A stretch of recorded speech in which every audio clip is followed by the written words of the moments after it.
All right, guys, welcome to another live session.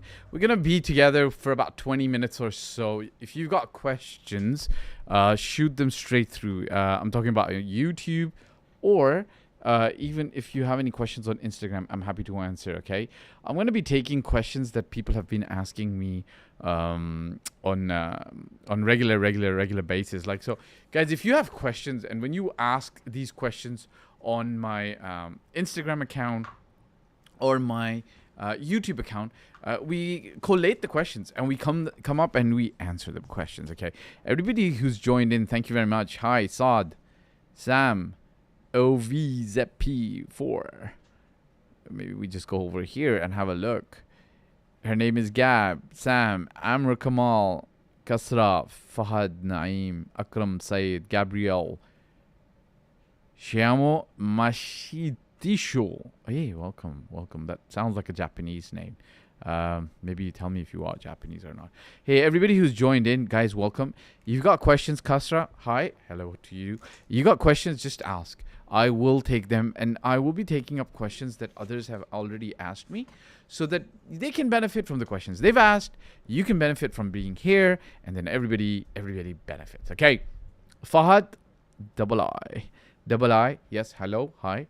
All right, let's start with the questions. And guys, if you've got questions, please shoot them straight through, okay? And if you want to buy a property with our team, Akram Sayed 07. Hello, sir. Thank you, sir. Call my name. Akram, hello. How are you? Neil Chetty joined. Hi, how are you? Guys, if you guys got questions, you want to buy a property, there'll always be a link and a mobile number at the bottom. It's 052-208-5147. This is the number you want to contact, okay? 052-208-5147. It's in the Instagram and for YouTube as well. Let's answer some questions, okay? So somebody asks me, love the video, quick question. What's the minimum?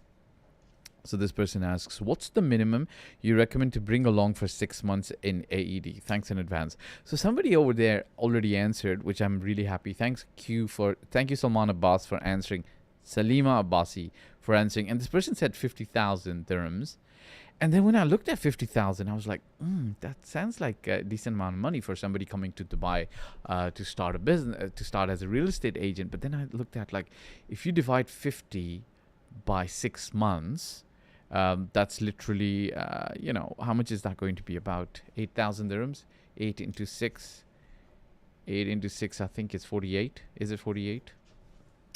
We'll need a calculator now. 8 into 6, calculator time. I hope I'm right. 8 into 6, 48. Yes. So about 8,000. I think 8,000 is good money. Decent money for you to survive, but then again, it comes down to, again, your lifestyle. If your lifestyle, you can't live your kind of lifestyle that you're used to, even for 8,000 dirhams, then you're going to need more money. But I think some people will be able to last with 5,000 dirhams as well. So 5 into 6, 30,000 dirhams would also work for you, okay? So somebody asks, Boss Chronicles asks, how do you compare Doha versus Dubai, trying to determine where to move to? Okay, so very interestingly, D and D, so Dubai versus Doha, both start with the D, so there's some similarities. But then when you go on from there, you've got to understand that it's not about me comparing Dubai and Doha, because I have a natural bias, right? I was born in Dubai. I've been here for many years. Honestly, I've not visited Doha. I've wanted to for a long period of time. I've never had a chance to visit Doha. But people who visited Doha before 2010, and one was my brother. I asked him. He'd gone there for some work, and then he came back and he said, "Look, this is 2008 when he visited Doha. This was pre the World Cup." This was before the World Cup was announced for Qatar 2022, right? And he said, he felt in Doha, it was like Dubai 15 years ago or 20 years ago. So that's how he felt at that time. But of course, post the Qatar announcement of the World Cup coming there, Qatar's had a lot of development happen. However, you might not know this, but that development, while it did take place, a lot of jobs got created post the World Cup. Things have been very slow in Qatar. Like, from what I've heard, people are telling me that, fine dining restaurants, you go in on a weekend or a weekday and you don't find them all completely full. But then What am I trying to say to you? Maybe you like that. Maybe this person who's asking this, you're a multi-millionaire, billionaire, and you're just looking to retire somewhere where the life is quieter and peaceful. You're not looking for the hustle bustle, New York style, Dubai lifestyle, where things are fast paced, there's traffic sometimes, there's a lot of entertainment value. You're going to have relatives from all over the world coming to Dubai, and they'll be sure to stop by to say hello to you, where you would have to play host, right? So the question is, when you ask me this question, how do I compare Doha and Qatar? I would say, I will ask you the same question.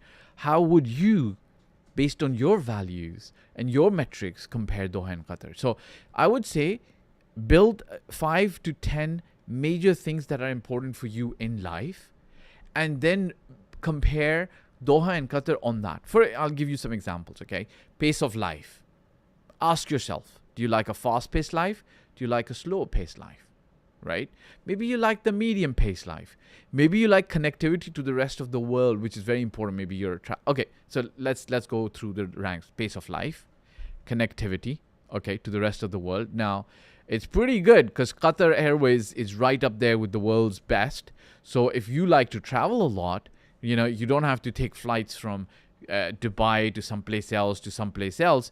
You're pretty set. Like, you know, you can fly from Qatar anywhere. So connectivity, how does that matter to you, right? Or maybe you just travel once a year somewhere, right? Maybe if you're from the UK or Toronto or you know, wherever that might be. Then you talk about vibe, right? Vibe. Like, what kind of vibe does the city have, right? Is it peaceful, nice? Are the people very soft and good? Do the neighbors know each other? You know, Qatar is generally a smaller place. Doha is a smaller place. So, you know, you'll have that. If the pace of life isn't very fast, do you like that, right? What about the beaches? Like, do you like going to the beach? What about brunches? Like, you know, do you want a lot of brunch options? Like, you know, do you get easily bored?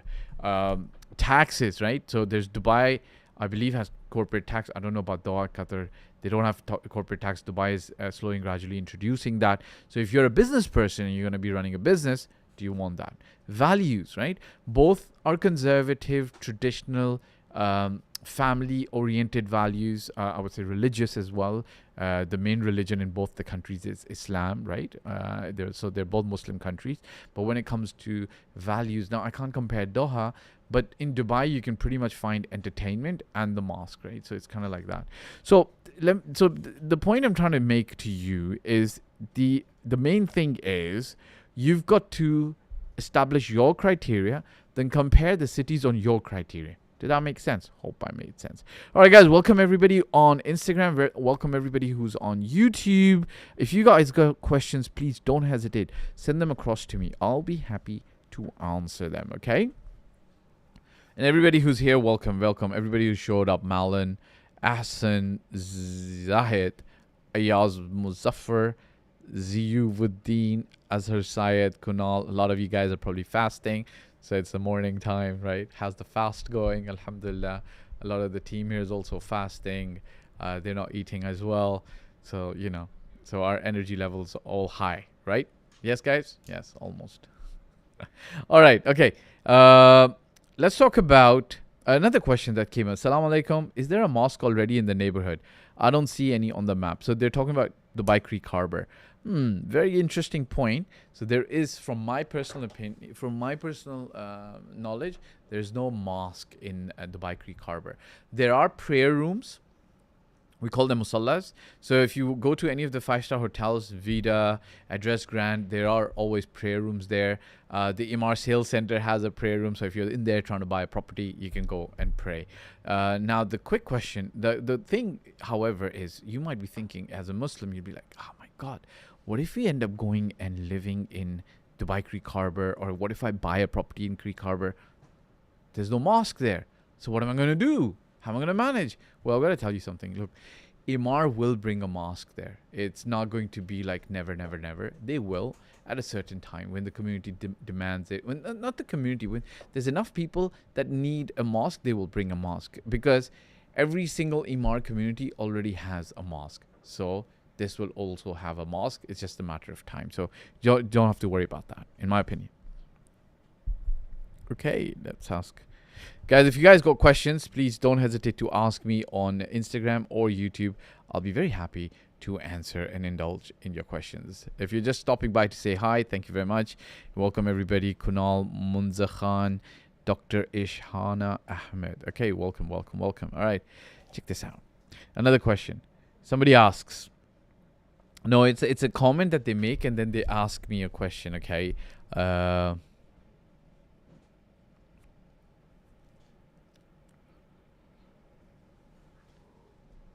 So they're saying, you're right, Fahd. The problem is that the developers ask all the buyers to pay their first payment together with Dubai Land Department fee, which is true. So if you want to get your registrations, your uqud, your registered certificates, the developers are going to ask for your details and the Dubai Land Department 4% fee.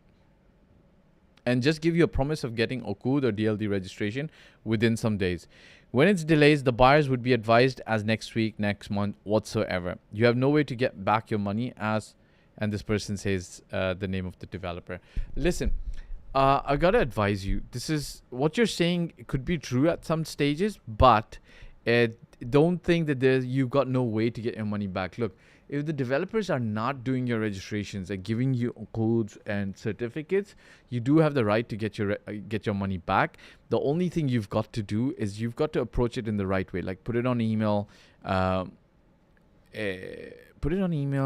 Approach them, and escalate it, right? Don't go lawyer first up. Like don't lawyer up on the first shot, but you can then definitely escalate it to the level of saying, hey, if you don't do this, I'll go to the Dubai Land Department, I'll lodge an official complaint, and so on and so forth. And then most developers will give you your money back. Problem is, the market's so hot right now. A lot of times, a lot of people invest, knowing that they're not putting into an escrow account, knowing that the uqud and the certificates will not come, but they just don't want to lose out on an opportunity, and they want to invest, and they kind of like throw away caution to the wind. Did I say that correctly?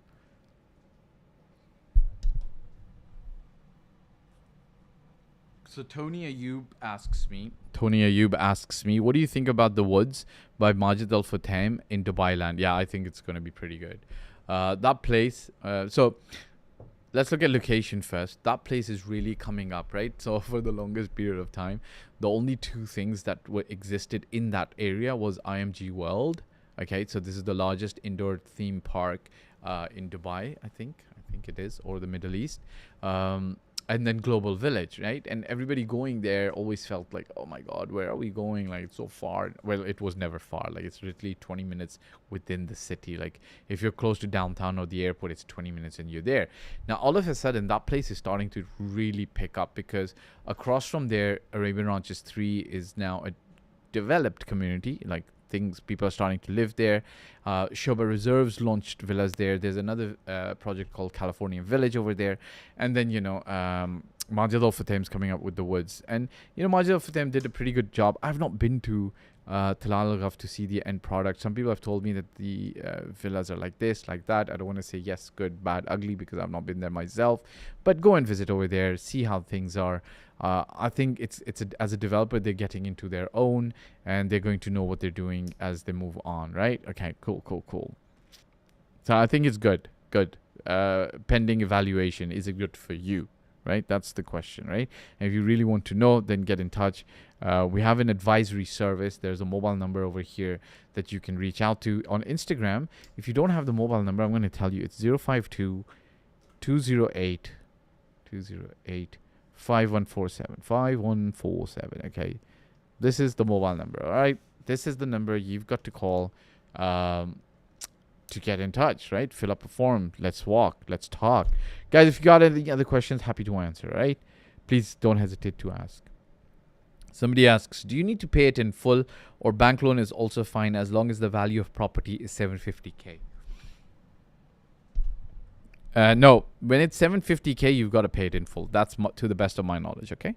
Hi, Fahd. I always hear that if you buy 750,000 dirhams worth of property, then you are eligible for a property investor visa or 2 million for a golden visa. But there are two types of properties, freehold and leasehold.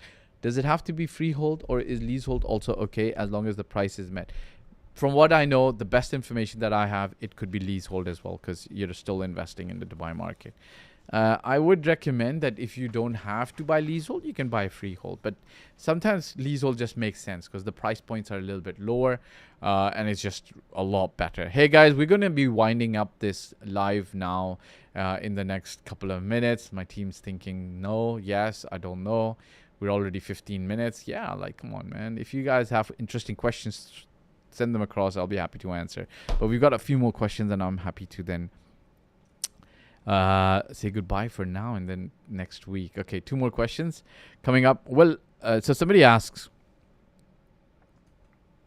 somebody says about real estate agent. Well, if you do that all the work for 3 years straight, consistently, you will be a millionaire. What am I going to say? Yes and no, right? There are agents in the Dubai market that have been working for more than 3 years and they're not millionaires.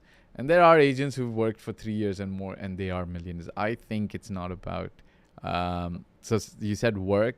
I don't think it's related to work. I think it's related to you. And I don't mean by you as in like, like some kind of like magic lightning is going to happen. It's more about your focus, your mindset. If you believe in it and if you're focused on it, you're going to achieve, in my opinion. Okay, but a lot of people, I personally think if you equate it to work, you're already in some trouble. Right, Anu? No, makes sense or no? Yeah. What can I say? It's not work that's gonna get you guys there. Trust me. Work's part of it. Keep at it. But there's more to it. There's like mindset, getting your focus right, and then put in the work, right? Okay, go ahead. Somebody asks, do you use any specific method for qualifying prospects? This is the hired AI official. Yes, there's one very simple way. Ask questions. Okay? Ask questions and seek to understand. Okay? So ask a lot of questions. Question number 1, what are you looking to do? Invest or purchase? An investment or home use? How many people in your family? What kind of lifestyle do you lead? What kind of returns are you looking for? Do you own property elsewhere? What kind of apartments do you want? What kind of villas do you want? What kind of location do you want? Why do you want this location? Do you understand that good locations cost more money? Are you willing to put more money in? What kind of layout do you want? What kind of developer do you want? Tier 1, Tier 2, Tier 2.5? What kind of quality do you want? Are you willing to do some work in the property? Do you want to flip? Do you want to distress property? Are you willing to wait it out? And so on and so forth. And now, while you're asking these questions, you're looking to understand. This is a snippet, by the way. Abhijit, this is a snippet, yeah. The point is, you're looking to also ask and get feedback from them to be able to understand, right? So now you're asking questions, you're understanding, and then you apply business sense to this. Okay, business sense. What do I mean by this? Hey, so is it a home investment or is it an investment, or are you going to be living there? And the guy gives you a 1-word answer. It's an investment. Do you have any properties in Dubai or anywhere else in the world? Are you like a property investor? He's like, that's none of your business. Hey man, why are you hiding that information? My job is to help you. And I need to know how much experience you've got with respect to the Dubai market, so I can then give you the education you require, right? If you've got property 100, I don't need to educate you. You probably know more than me. All I need to do is bring you a deal and say, it's a good deal, evaluate it. Yes, yes, no, no, that's it, right? So when you ask questions, put your business sense, ask questions, seek to understand, then put your business sense on top of that, you're going to be in a position to know, is this guy real? And then, as the chairman of one of the companies I used to work with back in 2005 used to say, real people do real things. Real people do real things. Okay, so real people do real things. Real people do real things. Real people do real things. What does that mean? When real people do real things, it means if they're real, they're going to answer your questions. Simple as that. That's it. Guys, if you got questions on Instagram, please, you're welcome to ask. We're almost about done now. Last question. Sir, what about living in rented house for years but cannot afford? So this is somebody asking, Darren 1999. But you cannot afford to buy a small home in our country, in your country. What good we can do if bank can rent our property? Home problem can be sorted. Read some books. This is some advice I can give you Read this book. Read this book. There are links. Get in touch with the team. You can buy the ebooks for literally nothing. Like it's $4. Like we're literally giving the book for free. Okay. All right, guys. Listen. We do the live every Saturday. Thank you very much for everybody who's joined. Sorry for everybody who's joined in late.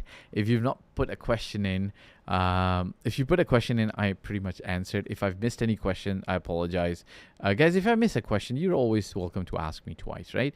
That way I see it. So just to let you know how you ask me a question, I then see it. Somebody asks a question. We'll take this question. JVC versus Dubai Hills. Who is asking me this question?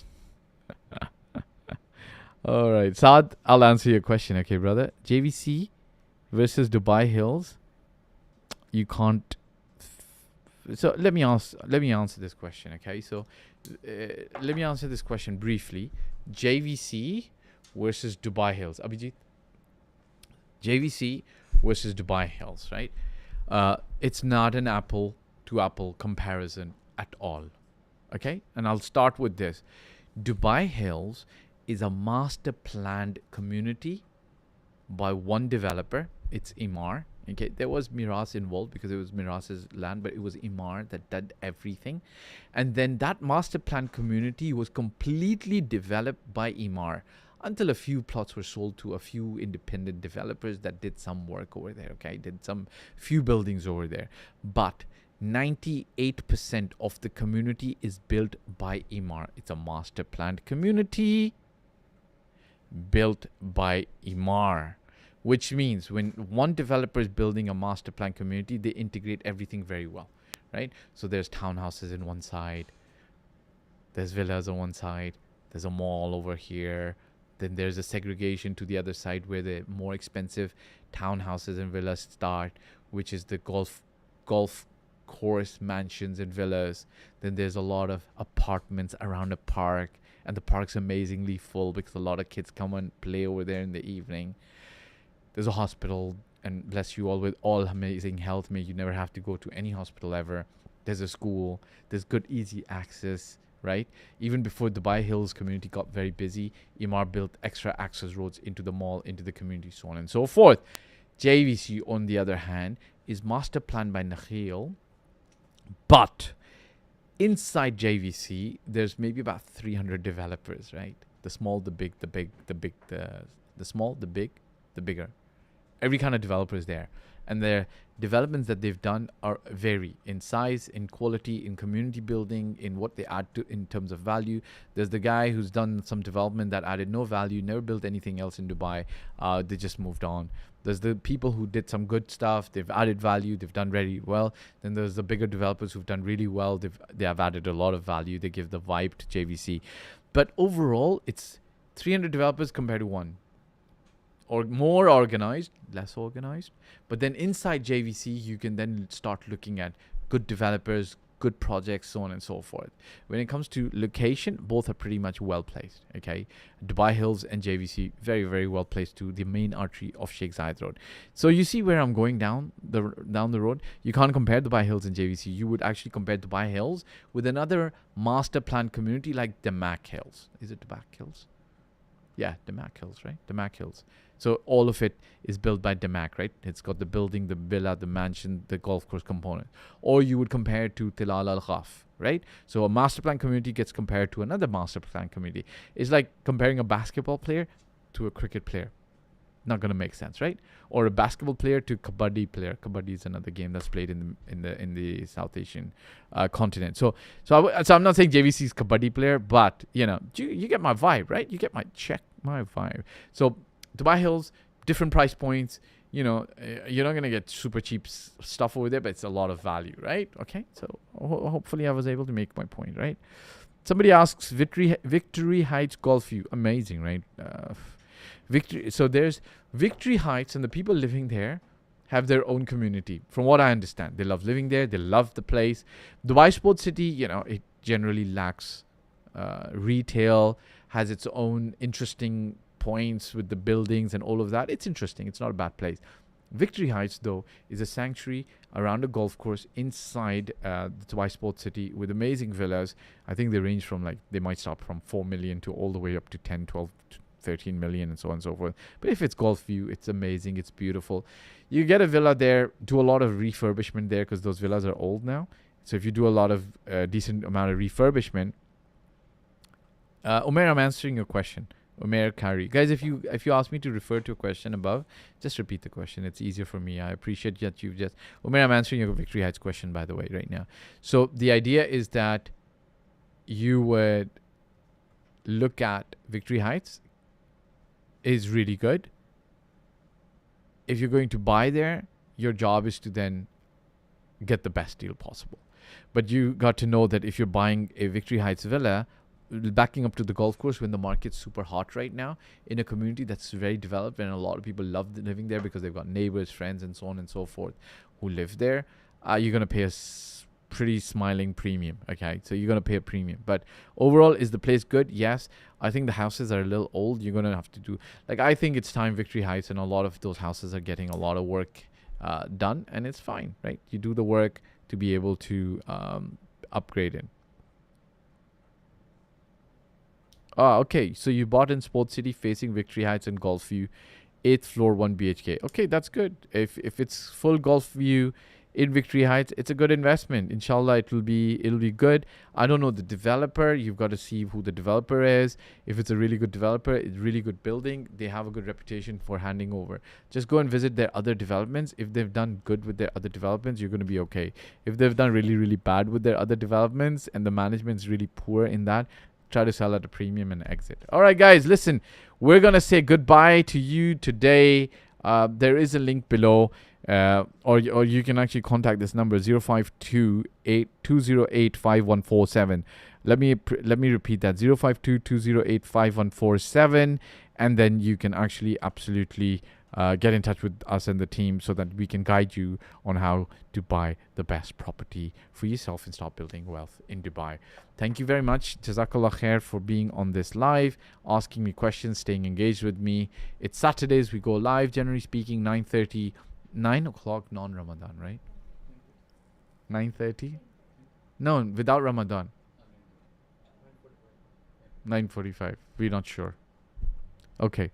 9:30, I think we go live. All right, guys. Thank you. Thanks, Umair. Appreciate everybody. Goodbye for now. 9:30.